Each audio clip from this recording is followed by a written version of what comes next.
Welcome to Club Damingo, brought to you by Cyclone Comics.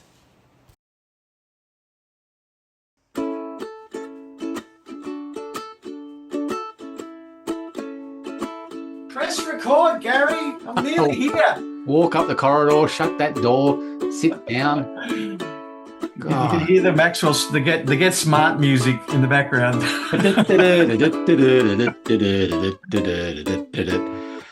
Have you got yourself a cuppa now? Got myself a fresh cuppa because the other one ran out. Yeah, the Irish whiskey was a bit too much so early, but I finished it. Nice. What's happening? What's happening? Oh, Oh, I already told you what's happening. that was very deady. Other than that, not much. A lot of shit going down. A lot of shit. Anyway, we shouldn't even say that much. So yesterday, me and the boy and the woman went to the Red Hot Summer Tour at Bella Vista Farm and saw Paul Kelly and Missy Higgins in the Cruel Sea. It was fantastic. Had a great time. I actually bought Missy Higgins' latest album, or I think the most recent one, the Split Up album, and it's bloody fantastic. Wow. Sam told me, he's told me this story before, but I forgot that he had a moment with Missy Higgins once where Missy was telling him all about how the breakup with her husband happened. Like she was one-on-one telling Samuel like how bad it was. Yeah, he's in one of the songs on the album. Yeah, and Sam is. Oh, you see? Yeah. And that she then had to go up on stage and sing at a New Year's Eve concert or something. That's right. Yeah. Is that it or no? That's the story. Oh, no. I probably actually would have to tell you the story off air. Actually, yeah. Okay. The real story. That's not what the conversation was about. But I was trying to just talk up Sam anyway. That he used to work on the ABC New Year's Eve concert night. He got us tickets once, which they can't do anymore. They've changed the whole way that ticketing works. But we spent New Year's Eve on the Opera House forecourt, not the forecourt, like around right on the point. It was amazing. It was the most incredible thing to be there, and to go to a concert because he was working on the concert. But he had a conversation with Missy Higgins the time that she was on stage. I don't think that was the year we were there. With Charlie Pickering. The three of them were talking about something which I can't mention on in public. After all, it wasn't the breakup. Viewing. Sorry, kiddies. Sorry. But yeah, something happened and we were there, but I can't say anything. You can cut this whole thing out. But yeah, incredible. So it was a great concert, and Samuel has realized that if he wants to be at the front of the mosh pit, he should just go to the old people's concerts because it's so easy to get there. So between we stood in the mosh pit and we're pretty close to the front for the Cruel Sea, and it's not a mosh pit; it's just the floor, the standing area. And then as soon as the Cruel Sea were over, like almost the entire crowd left, probably get a beer or something. And Sam went, well, I wasn't going to stay on the floor for Missy Higgins, but I was going to come down and see how I would go for Paul Kelly, but I'm going to stay. So he just walked basically up to the front and leant on the thing, and he said, "This is the easiest it's ever." So he was front and center for all of Missy Higgins and Paul Kelly. Yeah. And I could have done the same thing, but we had seats because we went late. We missed two. I think it was the two others, the Cat Empire and Jess somebody who did a solo act and then backed up for Paul Kelly, which is a shame because Quick Nick from Cleary. Nick Cleary. Yeah, he posted that he saw the tour, I guess, in Adelaide. And he said that the woman who I can't remember her name other than Jessie was the highlight for him. She was just incredible, and the backup, and she did more than just backup that she did for Paul Kelly was she was really interesting, really great. She sang most of their tribute to Rob Hurst, who passed away recently from Midnight Oil. They did Dead Heart, a really cool arrangement of Dead Heart, and she sang most of it. In fact, basically she sang it. It was really, really cool. And yeah, when I was lined up for one of the Portaloos, I was talking to a guy, and he said he'd never really heard of the Cat Empire before, but they were amazing, such great Right. fun. Yeah. So, but anyway, it was a And this long was on enough at where? day. Fuckaduck Park? Where was That's right. That's where right. where is that? Bella Vista Farm, Oh, northwest. What? Well, what am I Fuckaduck saying? Park. Paul Kelly performs at Fuckaduck Park. That's right. Oh, I reckon that would suit him down to the ground. Yeah. Um, Yeah. he's funny. Sam's just put a story up, and people won't be able to see it now because it'll be Thursday before you get this, and we're filming on Monday. But he's done like a little supercut of Paul Kelly dancing because Mhm. he's really like I went back down to the standing area for the first four songs because I knew what the playlist was and thought I want to see what these are like. And a guy behind me was saying he dances like your grandpa at a wedding. Like it was kind of just Yeah, because he's 70. He's a grandpa. that's right. He would be a grandpa. Yeah. But he'd broken a finger and couldn't play guitar. So Hmm. Sam was saying, I think that's probably the first time, and Sam's seen him a lot, where I've seen him without a guitar, and Wow. he was Yeah. having a ball. He actually had such a great time. Ah, Paul interesting. Kelly, I reckon, not having to Yeah. have a guitar. So they Yeah. brought out one of the uh, Cruel Sea guitarists to do his guitar part. Right. So. Yeah. Yeah. Yeah, it Cool. was a great Yeah. show. Yeah. So kiddies, if you want, if there's somebody on a playlist that you really like on a playlist on the bill at one of these kind of festivals that are aimed at old people like me, you should go because you will just be able to you'll never get any closer to the stage. It was so easy. And I didn't realize that this festival had been going for like I don't know 10 years or so, Right. 5, 10 Okay. years, Yeah. something. Yeah. Yeah. So always have pretty big names as the lead. Was it good crowd numbers? Yeah, it was great. And everybody who's still seated is pretty well behaved, and you all bring your picnic chair and set up your own like aisles. It just happens. It's just so well. Not even organized because it's not. It's just so well. It just comes together just beautifully that everybody sets up aisles and there's plenty of room between you and the people in front and behind. Yeah, And because then all the oldies like to organise things. that's right. That's Right. exactly And if right. any shit goes down, there's the picnic chair can be used like World Championship Wrestling. Exactly. Well, we went to the wrestling the night You before. went to the wrestling the night before. How was we that? we get highbrow and lowbrow. So we obviously bought tickets to the Red Hot Summer Tour, but we got free tickets to the wrestling, so we went. I understand why people like it. The crowd interaction is incredible. That was on at Fuckaduck Pavilion, was it? That's right up the road here in Sydney Olympic Park. That would be great naming rights on one of those venues. Fuck a duck park. The So yeah, I mean it is what you see on the television, except from a further distance away.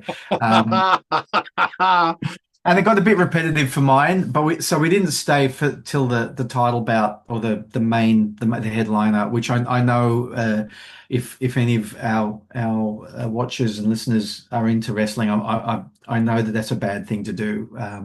But we watched probably 6 bouts and it becomes a bit repetitive. Yeah. So, but listening to the crowd and hearing how just one person can yell something and then there's a chant that just happens for only like 10 seconds or something, but it goes all the way around and then it stops and someone else will yell something and then one of the wrestlers will come out and do his action and then the entire crowd, like even if it's not your favorite wrestler, the entire crowd will start doing the dance that's associated with that guy or whatever it is. Oh So, God.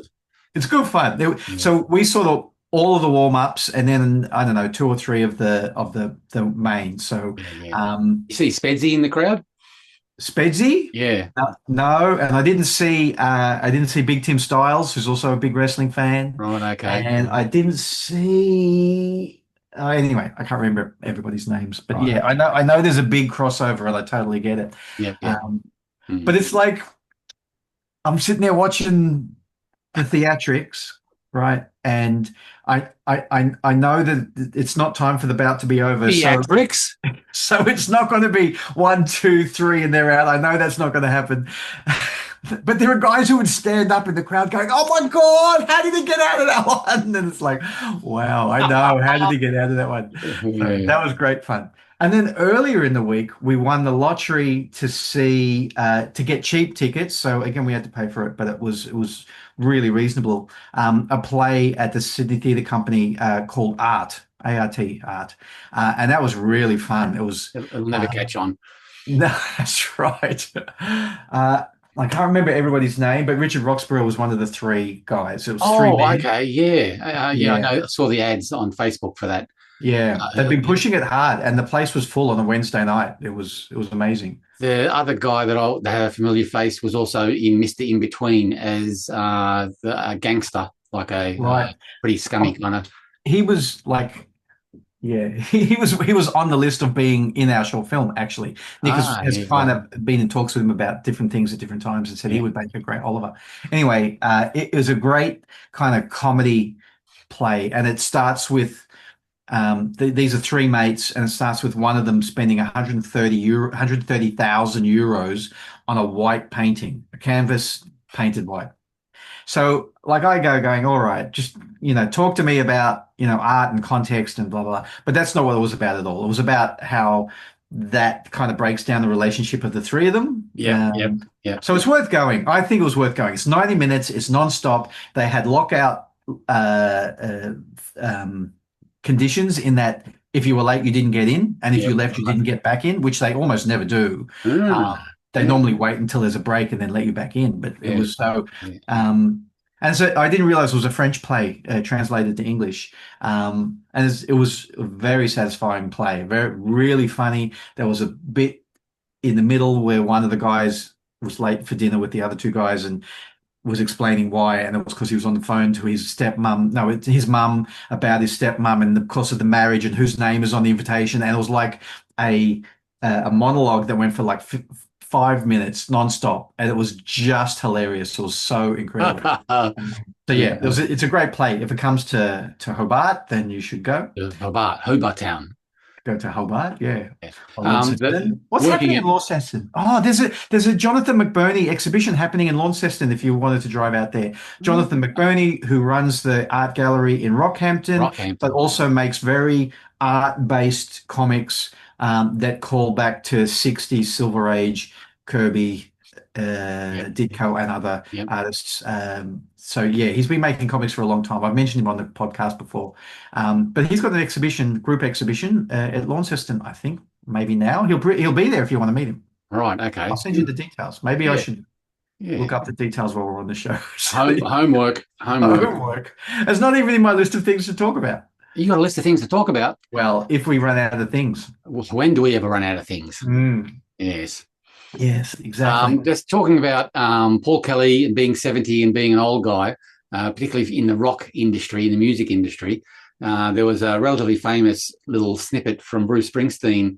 He was filmed at home in Colts Neck with his mum, dancing on the front porch of his house.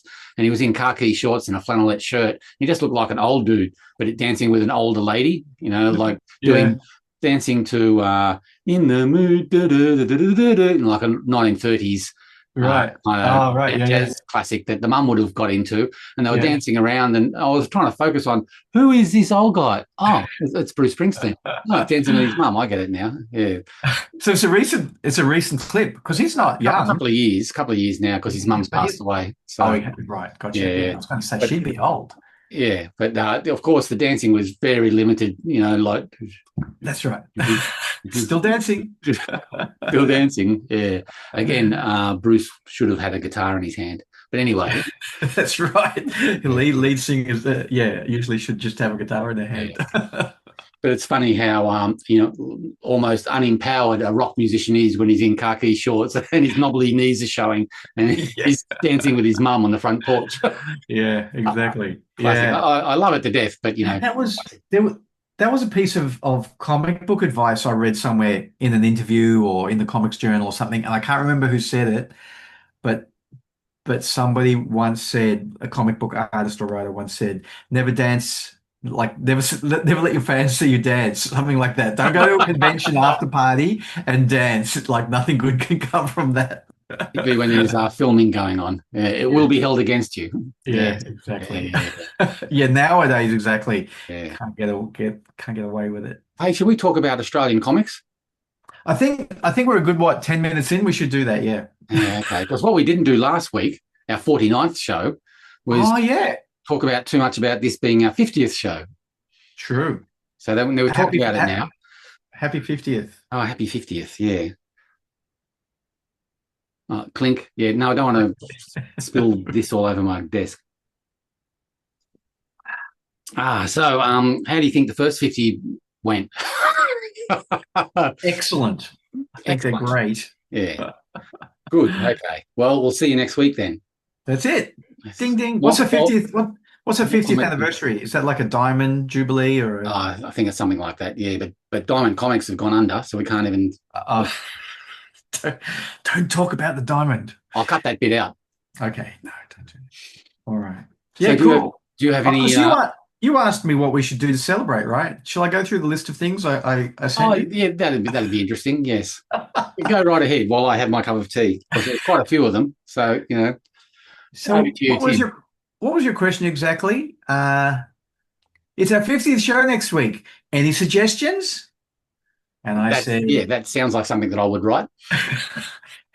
So I'm reading this off my screen, and I said that we're announcing. Oh, well, that was a serious one, actually. It was half serious, that we should make the Club Domingo enamel pins. Maybe we'll do that one day. Yeah, okay.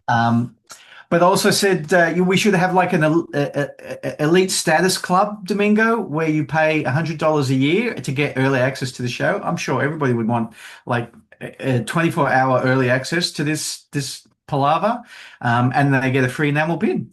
There's no money in Australian comics. Who can afford $100? That's right, exactly. Or that from number 51 onwards, next week onwards, all interviews, nothing but interviews, because we haven't done a single interview. We're going to do nothing but interviews from now on. So line up at the door, take a number, and we'll interview you in turn. Right, okay. I can't see you. I don't know what your face is doing because I've got the text in front of the screen. So I'm sure you're sitting there going, I'm playing it straight. Yeah, I'm playing it straight. Okay. You can trust me. We're going to take it on the road. That's $25 at the door. Come and watch us do this live. I reckon that's a good idea. I think Louis Joyce's idea of like Club Domingo After Dark, where he knows that we talk shit before and after the show. That's what the show is going to be from now on. It's like there is no like after dark and before dark. We're just going to talk shit the entire show. All filters are off. sniff cocaine off toilet seats and all kinds of stuff like that. Exactly. Or that I think what we really should do is we should change it. It can still be called Club Domingo, but it's the Comics Widows podcast, and Belle and Bongo will take over the wives and girlfriends. Have you got girlfriends as well, or is it just going to be the wives? I'm not inviting my girlfriends. No way. I don't want them in the same room.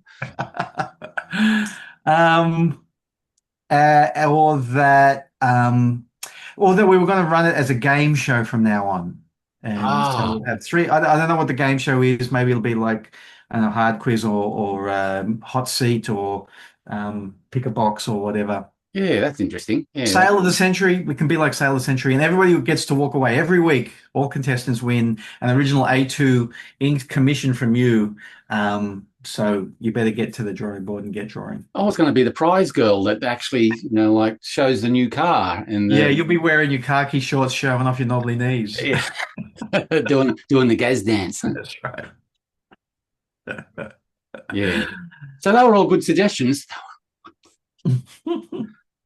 So, listeners, kiddies at home, and I've already been asked by Nat Carmichael, who I had a chat with during the week, to stop calling you all kiddies because it I don't know why. I thought everybody would like to be called kiddies because we're the old men. But anyway, all the kiddies at home, listeners and watchers at home, get to choose which one of those suggestions will happen from number 51 onwards, and we'll almost certainly do that. Almost certainly. Well, let's do it from show 52.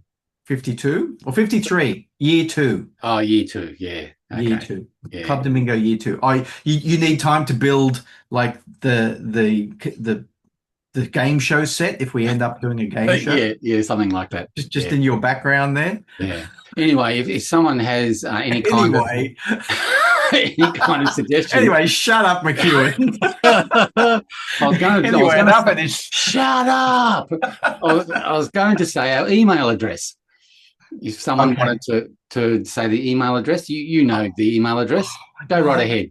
My memory is terrible. Is it clubdamingo@cyclonecomics.com.au? That's it. Yes. How many difficult to spell words do you want to put into one email address? Damingo with an A? Damingo with an A. It starts with an A? No, it's got an A in it. So Damingo. Damingo? Is that where does the A go? Anyway. I'm editing this bit out. And cyclone, is that like, do people, not in the Southern Hemisphere even know how to spell cyclone? Is it P-S-Y? You're overthinking it. P-S-Y-C-H, like, is that a new superhero? Cyclone? Oh my God, let's trademark that one. Is there a superhero called Cyclone? That's amazing. Oh yeah, I recognize that from miles away. When we first jumped on, I meant to say that. That's Jason Gungor artwork of Dark Nebula, created by Tad Pietrkowski. Yeah. And and it's a good quality shirt too. Yeah. Nice. Is that new? Have you only just got that? No. I've had it for a while. Tad gifted it to me, but I haven't worn it on the show before. But there's Mark Medulla as Dark Nebula. Yeah. Anyway. It was all I saw was that V-shaped eyepiece flash across when we first turned on the Zoom, and I recognized Dark Nebula immediately. It's very good design. Like the whole thing is really good design. It's Anyway, Club Damingo at cyclonecomics.com.au. Vote for what you think we should do in our second year. And there's no guarantees that we'll take it up, but we'll certainly listen and. Almost certainly, we'll just be doing exactly what we're doing now. Almost certainly. Almost certainly will ignore all suggestions and play on regardless. But you might very well get read out. Yes. Oh, absolutely. Tell us what you really think. and immortality. You'll be immortalized. Exactly. I feel like I must have the whiskey in the tea today. You're a bit loose today, Tim. You're a bit loose. Off the rails. Yeah. We got an email from someone this week. Yes. Have I seen this one? I think you have. It's about the art books. Oh yeah, exactly. From Tony Menzie. From Tony Menzie's. Shall we do that? Has Tony done much in the way of sequentials? His illustrations are always really lovely, but I'm not sure. I'm not sure. Anything I say would be just me making it up. So me too. And I didn't do the research because homework's for losers, and this is a room full of winners. Kids, stay in school. That's right. You do the homework. We're That's right. Yeah. So when we say kiddies, we're talking school age kiddies. That's right. Yeah. Not Nat. No, not Nat. Nat is one of our senior sits. Senior comics community members. That's correct. Yes, he does a great job. We should get some community. We should get like senior citizen comic maker cards, shouldn't we? So they can get cheap bus fare and train fare and. So we can get some respect. That's what. I'm an old man. Discount on printing your comic. Yes. Yes. Okay. Yeah. Anyway, shall we do this email from Tony now? Anyway, McEwen, shut up. It's time for the Menzie's mail. Talk about reining you in. You're just crazy today. I'm a bit. All right, let's go. What is year 2 going to bring? Anyway. That's up to the listeners. They're telling us. Yeah, okay. G'day, Gary and Tim. That's you and me. Long-time viewer, first-time caller. I'm currently in the process of compiling and designing a book of my artwork from the past few years. As a long-time fan of both of your artistic endeavours, thanks, Tony. Thank you. I would value your insights on a few questions. Question 1, do you have a go-to resource or volume for book and graphic design? Should we answer that or should I finish reading the email? No, keep going. Okay, there's only 3. So 2, Yeah. what are some of your favourite art books? In brackets, Frank Frazetta Icon is a standout for me. And 3, what design elements do you typically dislike in art books? For example, my personal bugbear is when a single image is spread across 2 pages, causing details to be lost in the gutter. Yeah, that's a bad one. It is a bad one. All the best, Tony. Great. So the first one, do you have a go-to resource or volume for book and graphic design? God, well, my initial thought on that, I haven't thought about the answers to this too much, but my initial thought on that is that graphic design and fashion changes so much over the years. Yeah. It's a real hard one to sort of stay on top of. Yeah. Do you have any thoughts on that before we go much further? I'm pretty much the same. I normally think about what the tone and feel is that I want to go for, and then I'll go and look for books that do something similar. Can we talk about the Cyclone book that you're designing? Yeah, that's the case in point. So, for as an example, like you're designing the history of Cyclone Comics book that Daniel Best has written, and we've talked a little bit about the design, and I just went, what have I seen recently that kind of is a similar idea? And I looked at the kitchen sink history book, the history of kitchen sink 25 comics years or whatever it was. publishing, and the similar one for Fantagraphics, and the way that they did those. And I said, do the Chaloner twist on that, put on your khaki shorts, do a bit of dancing, show your knobbly knees, do the Chaloner twist, and do your version of that, because I think that they both seem to work well, right? Yeah. So they're not like art books, but that's the approach I take. I think the answer becomes more clear once you find out what the content is going to be. If it's going to be 100% art with a bit of a little bit of an intro, and that's it, but the rest of it, 99% of it is all art. That's one way to approach it. But if there's a story or an article or a text that has a pathway across the book that is laced with artwork, that's a different design process completely. Yeah. So I think you need to define what's going to be in the book. If it's all artwork, I've pulled out I did some homework this morning. What? Yeah, I know. Just some of my faves. The default one is this one. Because I don't have many. I'm not an art book collector. I don't have any up here. Yeah, right. What does that look like on the inside?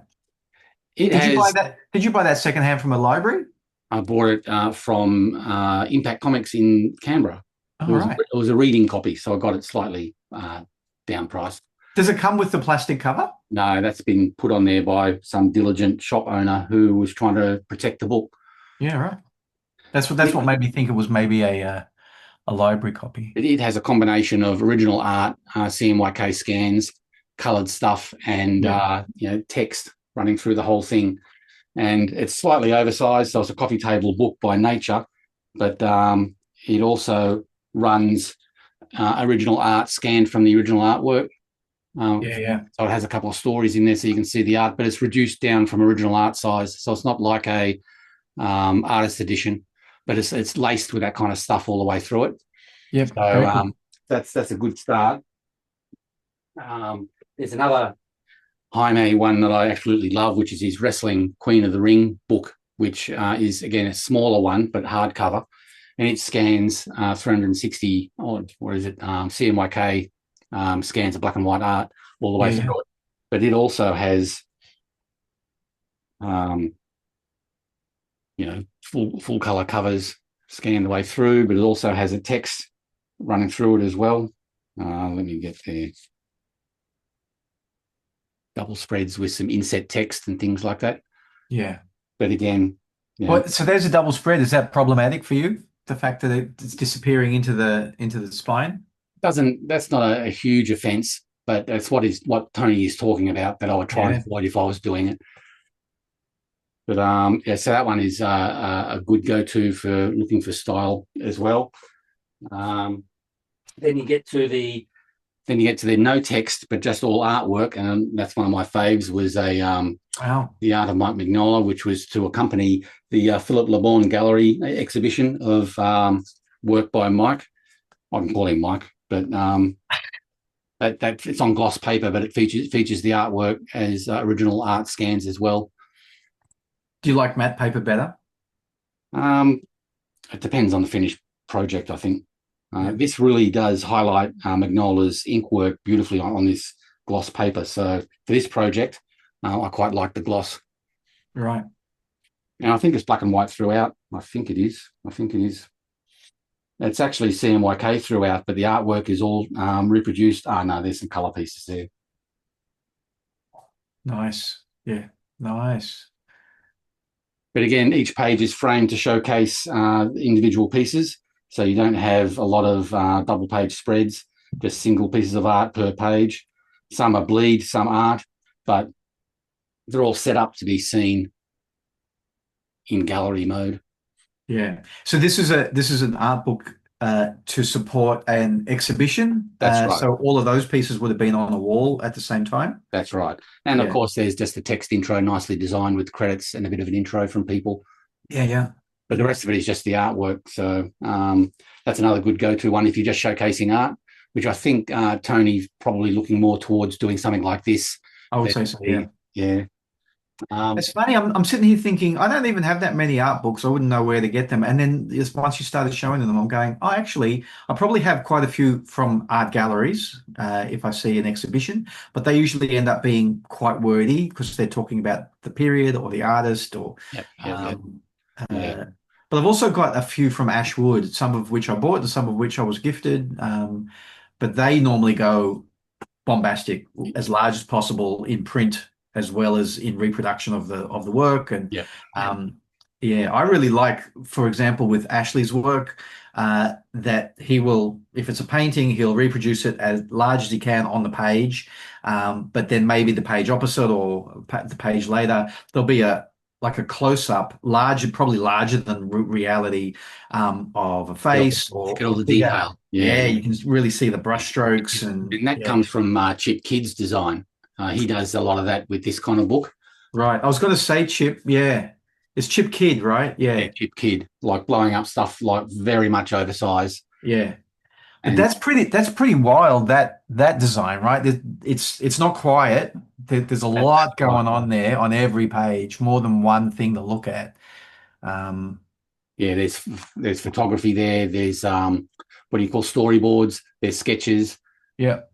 Backgrounds. And there's an article to read there as well, but it's all laced through. It's a lot of work to do a book like that. Yeah. Oh my God. Yeah. And that's that's the one direction to go with the Cyclone book, and the other direction is more the Queen of the Ring style book. But so there's that. And the only other one I've got, which is also by Chip Kidd, is a similar kind of thing, but for Watchmen. It's a signed edition of behind the scenes in making the comic and all things Watchmen. This is a big, hefty tome, so I don't know whether I'll be able to lift it up properly. But again, it's the same kind of thing. Huge blow-ups of sketches. Come over a little bit, Gary. Come over a little bit. The other way. Yeah. Yeah. Right. Yeah. That's a very thick book. Large format, very heavy. Large format, layout compared to finished panel. Yeah. So wow. Do you reckon that needed like a double page spread of a single panel blown up to? It's very indulgent. It's very indulgent. Yeah. But to answer Tony's question, for me, if you just got artwork to showcase, then I'd go for this one here, where each page is a consideration for each piece of artwork, whether it goes bleed, whether it's full color, whether it's black and white. But that's what I'd do. I could certainly see a Tony Menzie book like this, hardcover, beautiful edition. I'd agree. Unless he's got something to say. In an article that would lace through the book or be a solid introduction. Yeah, I was going to say like a few pages. If it's one page, then all you've got is the introduction. But if you wanted to write an essay or something that goes over 4 pages, then I actually don't mind that at all at the beginning of an art book, is to have either a long introduction or an essay or something like that, and do something interesting with the design there, and then everything else is just pretty basic showcase, but easily absorbed. Yep. But I think Tony is mostly digital now, I think, from memory, his work. So yeah, I don't know. If I was doing an art book of my work, because there's pencil and ink work, I would be doing some of those close-ups just for the fun of it.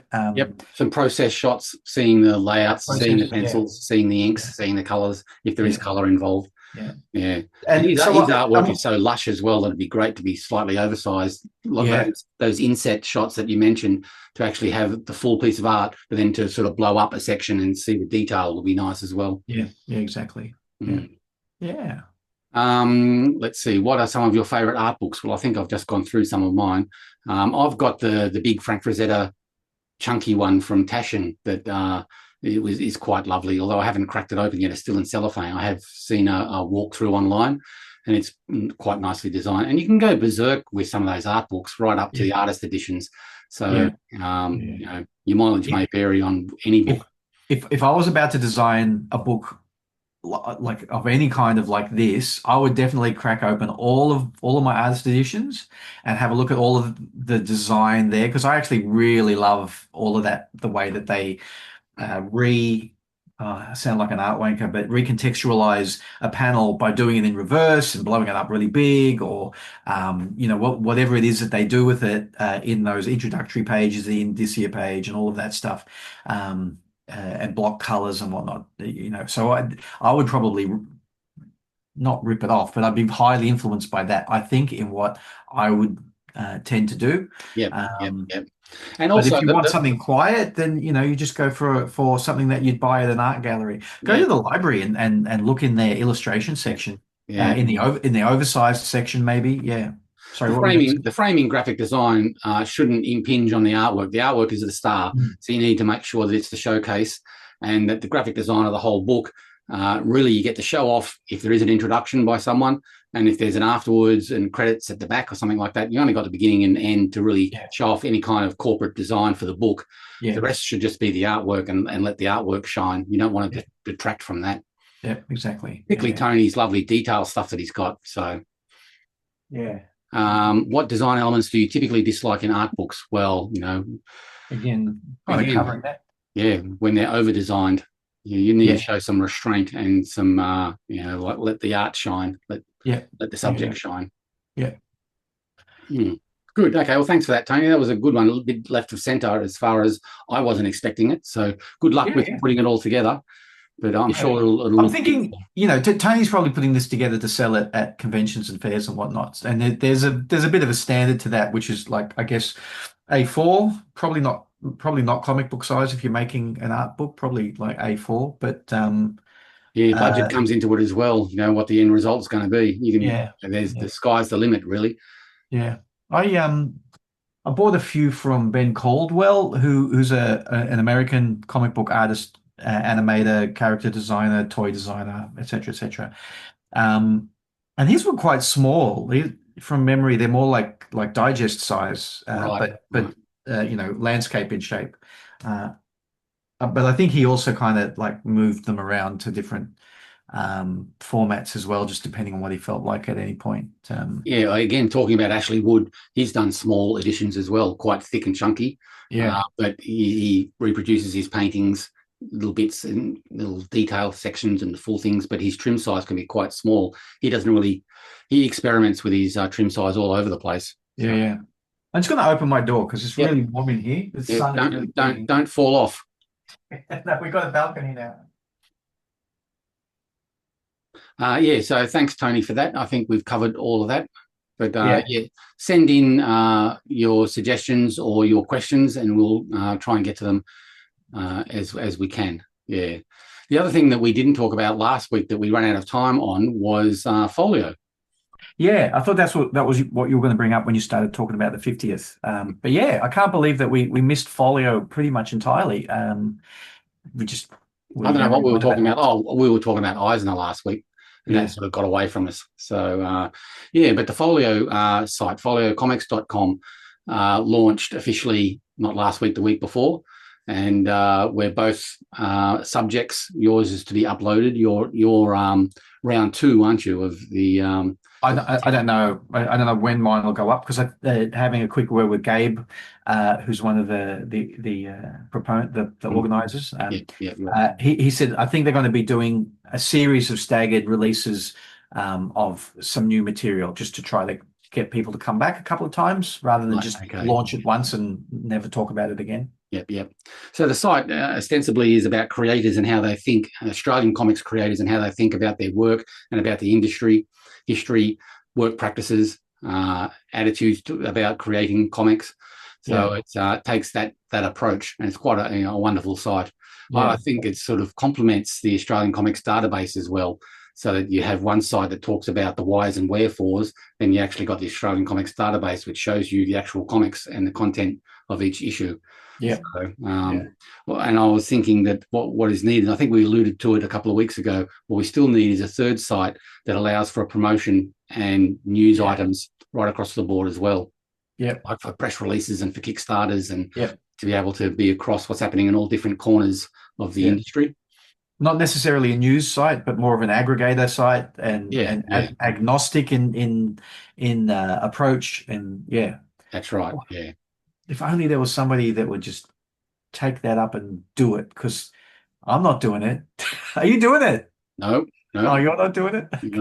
You're not doing it. But that would be nice. I still think that would be that would fill a hole in the market for as far as promoting comics and having a repository of press releases and information about when certain Kickstarters were, as it gets older. You know.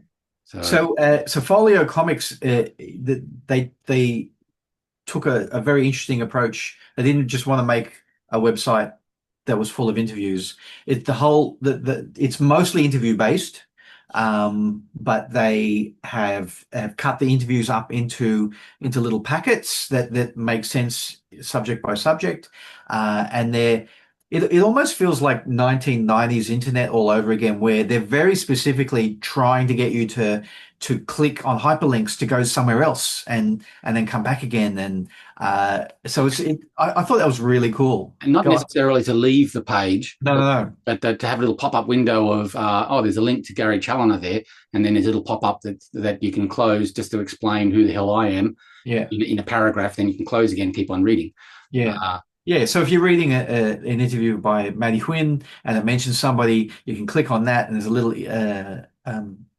like you said, a little explanatory pop-up. But I think if you click on that, it will take you to the page that has all the listing of everything where that person or that event or that comic, even whatever publisher, a listing of all of the Folio pages that have that. So it's very consciously talking about webbing, which is what they did when they started to really think about it. I think that their idea was that you talk to people like Tim or Gary or whoever, and the same names or the same events or the same comics keep on coming up in conversation. So let's figure out a way where we get that feeling happening and understand that there is a shared history and a webbing that holds this all together. And I think they've been quite successful with the manner in which they've put it together like that. And I hope that they get funding to be able to continue it on and to keep on expanding it as well. It's all well and good having a launch site, but it needs to grow to really show or prove their point. So there needs to be more content by more creators being interviewed and uploaded, and that web effect will just become denser and denser and denser. Yeah, I have a feeling like a lot of the things that we do in Australian comics, you want to move on. I have a feeling that that the people who have put this together have said this is what we were going to make, and we've made it, and we're not actually going to keep it as a living entity to continue to add to. Well, that's the danger with any website. Yeah, but even in the launch, because they did a launch webinar, and people were asking that very question, even at that point, and it only just it was an hour old, and people were already asking, "Are you going to keep adding to it?" And I could see on their faces they're going, "Oh, well, that would be nice, wouldn't it?" But I think somebody else would have to do that because I've had enough of this now. Because it's a Yeah, very long-term yeah, project. They've been working on this for years, yeah, like literally, I don't know, 5, 7 years, something. I'm pretty sure. yeah. Um, I was lined up for an interview, which I only did. Was it this year or was it late last year? I think it was this year. It was only a matter of weeks ago that I did my interview.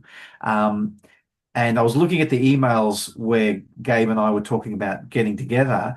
Um, and I cancelled one, and and that was like from 2 years ago. I cancelled my one, and finally, luckily, still got in. But so, and I was at the tail end of what they were doing already at that Yeah, point. yeah. So, yeah, and that was 2 years ago. So Yeah, so much work and ages. Three so years. intense work and Yeah, coordinating everything and traveling around the country and yeah, organizing all these interviews and then the yeah, behind the scenes programming because they did a lot of research into how they wanted to present the content yeah, so that it actually works. yeah, yeah, Uh, yeah. yeah, So the kiddies at home. Uh, we the government is not, no one's making money out of this. But if we want more of it, it costs money to make. So we have to, there's no way for us to financially support it as artists. We've got no money to give to the pot to try, but the government is who we have to convince to continue to make this or things like this. And the only way to do that is by frequenting it as often as possible. It's very dense already, lots of great interviews. So don't spend one afternoon on it. Go every so often and read somebody else's interview and go back again and read another one. And there's a few essays on there. And when they upload some more interviews, you've got to go back because if there are hits on it, and then the people who are creating it can say to the government, look how many hits we're getting. This is important. Then there's likely to be more money and they can pay someone else to do some more yeah, or, yeah, you yeah. know, They need to have the data of success.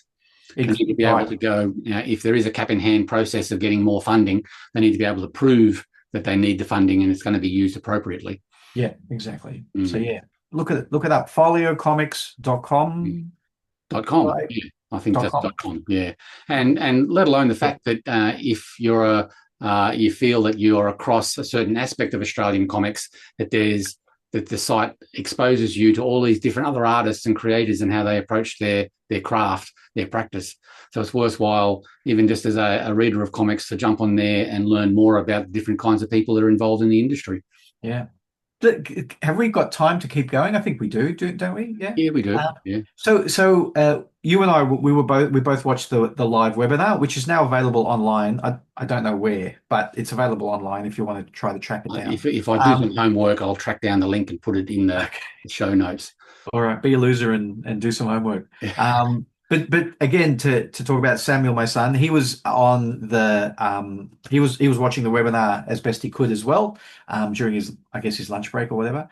And he got onto a text, I think it was a text conversation with me soon afterwards saying, we need a reprinted like an anthology reprinting like the 90s people's work. So I think he was also coming down from the high of sitting next to like Mark Sexton and Doug and Trudy, etc., at the Greener Pastures short film screening, and having dinner with a few of those people, and then seeing this folio launch where we talk about it a bit. And he said we need to reprint it. Like we need to have like a good anthology of just one story each. You know, maybe everybody's first issue or something like that. He said I'll talk to some. He mentioned some people, but whoever he mentioned a few people and said, well, I'll talk to them and we'll see if we can get that published. And Yeah, great idea. oh, I don't think anybody who published in 1990 who is still publishing now would be happy for their 1990 stuff to be republished. Like I was saying, I like Doug and Trudy as an example. I'm pretty sure Doug and Trudy go, no, I don't want anyone to reprint like anything from the first 6 issues of Platinum Grid. Well, what would they be happy to have reprinted? That'll be fine. Let the artist decide on what goes in the book. Yeah. Okay. So you reckon it's a goer? I'll tell him. But I'm not going to do it. You're not going to do it. but Samuel might do it. Samuel might spearhead it or talk to a publisher mate of his and say, let's publish this. And not a bad idea. Yeah. And then we can all go on tour, kind of like all of those old bands doing the Red Hot Summer Tour. We can all go on tour and sign copies at Oz Comic Con around and, the country and dance. and dance in our khaki shorts and knobbly knees. Yeah, that's right. No, don't do that. Don't do that. Okay, well there you go. It's Mm. probably, I mean, it's definitely worth if Samuel or someone is excited about the idea. Like all you don't ask one person, me, who says I don't think that's a goer. Ask forgiveness, not permission. That's right. Go for it. See what happens. So he just said, I'm dying to read all of that stuff, like not online, but in a a printed material and with some context of what else was happening at the time. And Yep. Yep. yeah, Well, again, that's what Nat's trying to do with archiving a lot of these projects. The Airhawk and the pop culture and 2 Minute Noodles and the stuff that he's doing with Dylan in general. It's all showcasing a time capsule of Australian comics. yeah. I'm sure that if he was a multi-millionaire, that he's always looking at a particular artist or IP, while Sam was saying, no, we need a strata of everybody all at once. Yep. Yeah, interesting. Yeah, a lot of potential there. Anyway, Yeah. So do you have anything on your list? I have other notes regarding that, because that was one of the notes when Sam was saying, yeah. I was gonna say, and I haven't got all of them, so don't at me if I haven't mentioned your event. But I was going to talk about the fact that there seems to be like a plethora of new comic related events coming up, and these may not be new news to everybody, but most of this was kind of new to me. There was a period a week or so ago where in my social media feed, all of these new comic events were coming up. And there's one called SunCon on the Sunshine Coast. I know a lot of these are called a con or a Comic Con, but a number of them at least are being a little bit more upfront. And the Sunshine Coast's own pop culture convention, so they're calling it a pop culture convention. But so SunCon in June. I don't have the dates for everything. Don't at me. Comic Geddon. Where is that one? That one's in Toowoomba in June. So Comic Geddon in June. The Wide Bay Sugar Popcorn in Bundaberg. So all these little regional shows. Yeah, NamiCon, NAMIICon, again in Toowoomba. And I know there's one in Newcastle that's starting up this year. There's one in a couple of weeks' time in the Shire here in Sydney. Another small one-day event. One at the Bank Hotel in Newtown. It wasn't a convention. It was a little.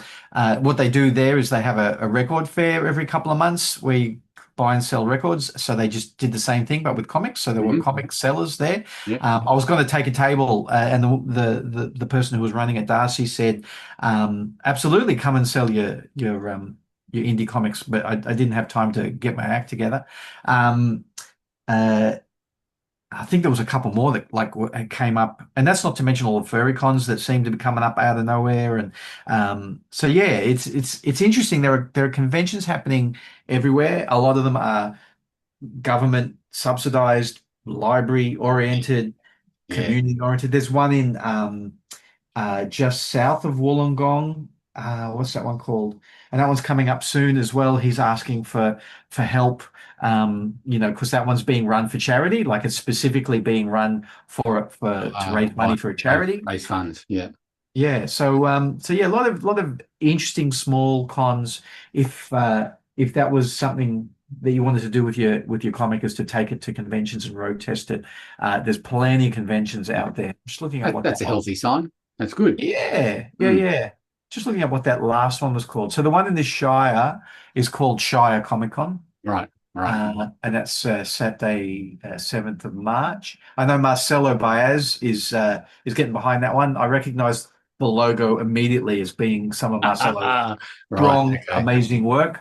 So I don't know how close he is to finishing his Fan comic. I'm sure if he was launching it there, he would have told us all by now. I'm just looking for the other fella who contacted me recently. No, it's disappeared out of my And just to reiterate to the kiddies out there that this show is not a news site. It's just two blokes chatting. So you need to do your own research as far as... absolutely. Yeah. I'm not giving you all those details. I'm just saying, like, they seem to be happening everywhere. Yeah, cool. So, what we say may not be true. So do your own research on things. That's exactly right. All right. What was it? What else? So I had a chat with again Nat Carmichael. He seems to be coming up in our conversation today a bit. And he said he had read a bunch of comics recently called, what were they called? Rocket Rat Girls. So it was the Rocket Rat Girls. I'm going, oh, that sounds interesting. He says it's crazy. It's really, really like a really interesting comic. So I looked it up. If it's an Australian comic I haven't heard of, I thought, does it mean I don't even know who the creator is? And I didn't. I wasn't following this creator on Instagram or anything. Well, it'd be good if I knew what his name was. But anyway, it's called the Rocket Rat Girls. And I looked up his website and I bought all 3 volumes sight unseen. Wow. So $60 worth plus $10 shipping. Yeah. Because it's a rip-off or a satire or a twisted new version of the Powerpuff Girls. And it just looks absolutely bonkers. Really, really off, off their heads. So yeah. It's not a roller skating team, is it? No, it's not. So let me have a quick look. Rocket Rat Girls. If you type in Rocket Rat Girls, you'll go to Raphael Atkins' website and his shop and have a look at that. I haven't read them yet. I expect the story to be negligible, but absolutely bonkers. But we don't do reviews. Brendan? Is it Brendan Graham? Is that his name? Brendan Graham. Yeah, right. Okay. Yeah, the American. That's right. Yeah, it had those vibes all the way through it. Right. Extraordinarily mutated anatomy and great flat pastel and creamy colors and so yeah. Cool. I'm all in for that. And the other thing that I've just, and again, this is not an ad, this is just 2 things I'm actually quite excited about. The other thing is I pledged for Black Crown on Kickstarter. Somebody's mowing outside. Can you hear that? No, I can't. No, I can't. So I pledged for Black Crown, a graphic novel by Floating Disc. So Floating Disc is a pseudonym of James Patterson, again from Queensland. Both of these people are from Queensland. And that's an expensive one, but it's 200 pages, soft cover, totally ready to read. And I follow Floating Disc on Instagram and always love the art. So when I saw that the art that he'd been making has culminated in a 200-page book, this is why I don't have art books, right? I don't spend much money on art books because I just want the stories. So now that there's a book of his stuff, I put down $60 for that, I think, as well. Oh, well, if Tim McEwen likes it, other people might like it as well. So go do your research and see whether it's your cup of tea. Go and see if it's for you. Cup of tea. And somebody else I've been in contact with recently is Peter Lane again. Pete Lane. Yes. From Sky's Cavern Library. Looks like he's going to be in Furlough 202. That's right. And that's a big deal. That's an American institution, Furlough, and a anthology. 202. Wow. And it's got 202 issues of furry anthology comics. So that's a big deal, and it's a great thing that Sky's Cavern Library is in there. But I had a chat to him about how often it comes out. Should I send Greener Pastures stuff there, and how does it work? And so a very giving man gave me, some advice on that. So I was grateful for that. So I don't know. I still wrestle with that whole idea of whether or not I should look for a publisher to make things easier in America and just give Ben Dunn from Antarctic Press, all the pages of Greener Pastures that are there so far, and ask him to put it out as a quarterly or a bi-monthly or something, and see what happens. Yes. Very glad to see that Pete's definitely getting Sky's Cavern Library and good stuff. Yeah. Do you have any other Greener Pastures news from the last week, or anything that you want to announce?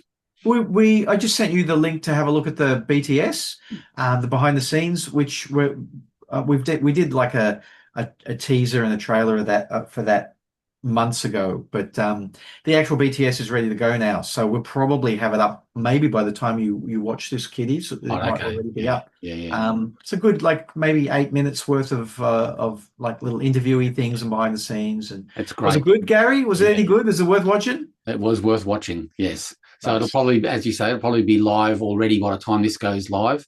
Yeah. But yeah, thanks for sending that through. It was great watching that. Yeah. And if you could if the kiddies could just put that and the trailer on repeat so that we can point to that when we go to a meeting at Netflix and say, look, all these people are watching just this little bit, let alone the whole movie, let alone the television We've show. had 87 views. Yeah. The trailer's at well over 6.5, so we're doing okay there. 6,500. Not 6.5 views. 6.5 6,500 views, which is cool. Yeah. Yeah, and we're continuing to put it into festivals. We got knocked back by the Berlinale, which is probably for me the one that I really wanted to be in. It's not one I'd heard of before doing this stuff, but it's not only a film festival, but it's very much a convention floor in the old-fashioned sense, in that we all go there to sell and buy our IPs and to make deals and whatnot. Yeah. Buy, sell. Exactly. So a bit disappointing we didn't get into that. That would have been somewhere where we could have really pushed the show. But we don't have a proper pitch document yet anyway, so I don't know, maybe next year there's a different chance to go to Berlinale. Who knows? Yep, indeed. Oh, all sounds good. All slowly building. Hey, what? Hey, there's artwork on the table behind you, though. When are we going to talk about your artwork today? Yeah, not quite ready to show yet. Not ready for prime time? Not ready for prime time. Maybe next week.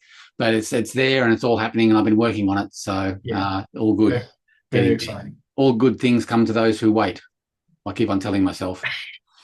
So is that it? I reckon that'll do us, because we're past midday our time. You normally are like gagging for some lunch by now.